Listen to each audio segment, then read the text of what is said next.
Good boy. Good boy. Welcome back to AutoTechNick. We're back on the 79 Centurion. Now I'm just about to go ahead and wrap up the bulk of the fiberglass work back here in the bilge area. But before I did that, I wanted to take the time, make a video, and kind of talk about the how and the why on my wood configuration, in particular the water drains.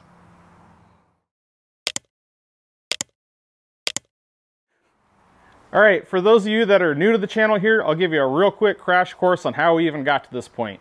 This whole project started on a second thrust bearing failure I had of the engine that was in the boat. On the first thrust bearing failure, it was right after our engine refresh, and I thought that it was just an assembly error, and took the engine apart after that failure, got the crank polished up, got all the metal out, new bearings, got the thrust clearance set back together in the boat. Thought we were good to go. Ran the boat for the majority of the summer, ignorance is bliss, and never checked for metal in the oil again. At the end of the year, when I was getting the boat ready for winter, that's when I discovered that we lost yet another thrust bearing.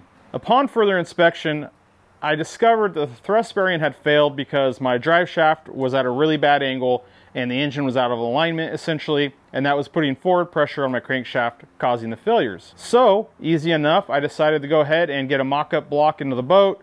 I was going to go ahead and leave the engine mounts loose and go ahead and get the engine positioned and straighten up that drive shaft angle. Well, in the process of doing so, I had the engine sitting in the boat loose. I was prying in between the engine mounts and the stringers, and it was very clear at that point that this port stringer was completely gone. It had no strength. It had you could tell that it wasn't attached to the hull of the boat, and it was just basically the fiberglass encasement was anything, all that was there giving it any strength. So I went into this project thinking, sure, I'll just go ahead and put new stringers into the boat. Well, as I got into it, I found that there was a lot more water damage, a lot more rotted wood that I had to go through and replace, and it really ended up being a bigger project than I anticipated. I'm bringing all this up right now because as I worked through all these problems and as I dissected the boat, I saw things that I felt helped contribute to that failure of that stringer and the other rot in the boat. And I was very intentional when I was putting all this wood back into the boat on how I glassed it in, how and where I placed my water drains, so that way hopefully this will not be an issue again and I can run this boat trouble-free, hopefully forever. Anyways, I'm going to go ahead and grab the camera and I'm going to walk you through some of the things that I've changed and why compared to the old setup. How many of you guys got shop dogs that just absolutely love being in the shop with you? I can tell you that these two guys love it nothing more than to hang out with me in the shop on a nice good summer day, just chilling. I'm not gonna lie, I dig it. It's good company to have. Okay, so I'll talk about where all my rot and damage was before we get into the drains and what I did to correct them. As we mentioned, this port stringer was just mush. It was basically dust. I was able to use pry bars and just pull it out in a ton of pieces from the fiberglass encasement. It was completely rotted from the very front to the very back. They're 16 feet long. There wasn't one section of wood in there that was semi-solid. Completely ruined. The starboard stringer wasn't too bad. It was a bit waterlogged, but not soaked or saturated, and it wasn't really too rotted out.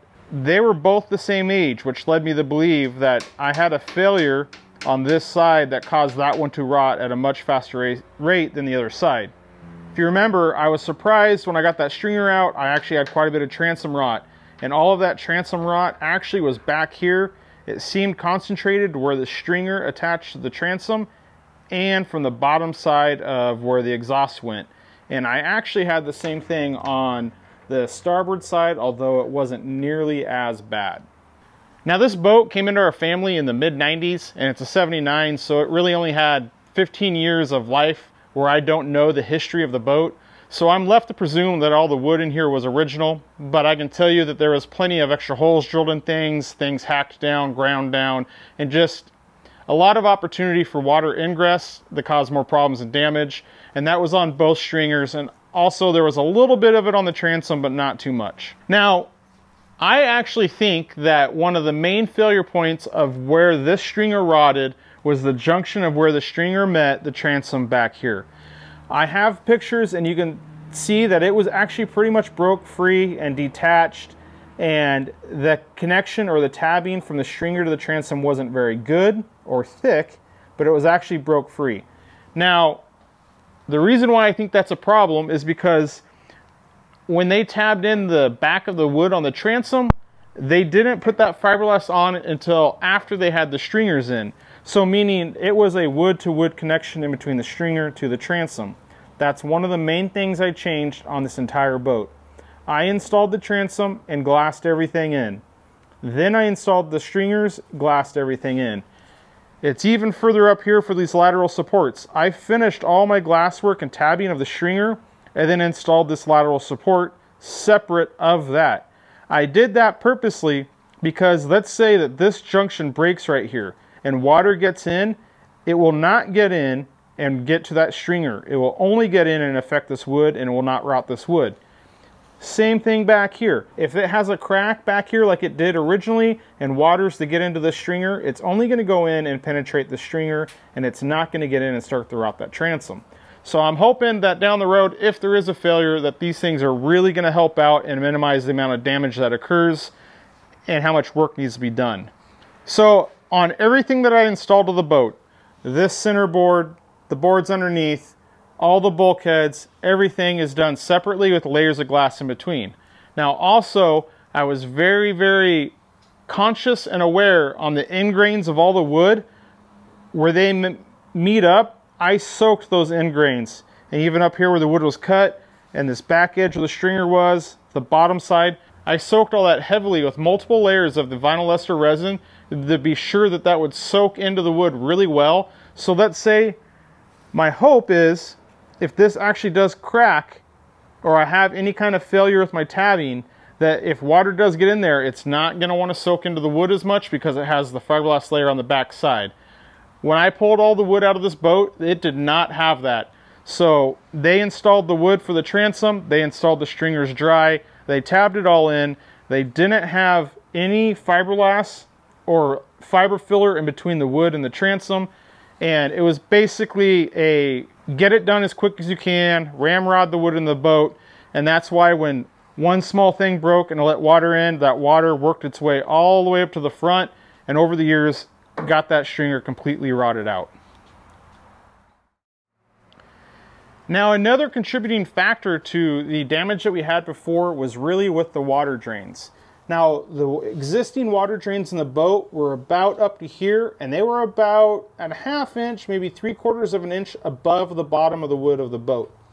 Now, this boat, when it's in the water, either on plane or just static, the back definitely is heavy. It sits lower in the water than obviously the front, and my water line actually it's about up to here, so it sits pretty low in the water. All of that water that gets in the boat runs to the back. Well, with that water drain that was further forward up there, I'll come around and show you. So if I don't have my water drain till up here, all of this area collected water, and that water just sat there, which again, I think compounded the already existing problem with the way that they fiberglassed in and tabbed in the wood. So we have multiple points of failure. We have all that water collected there. It can't get into the center of the bilge and get out and get pumped out. Then you have a failure in the fiberglass and that water soaks in. We've already addressed how I changed the wood and tabbed everything in, and you can clearly see that I changed where my drains were. I put my drains as far back and as far down as possible with the hopes that any water is going to come and get back here to the pump where my bilge pumps are going to be on either side. Now, I did that even further to where any water that gets further up in the boat, as you can see that I have a drain up there on that lateral support so the water can run down this channel. It comes through this lateral support, this channel, and in.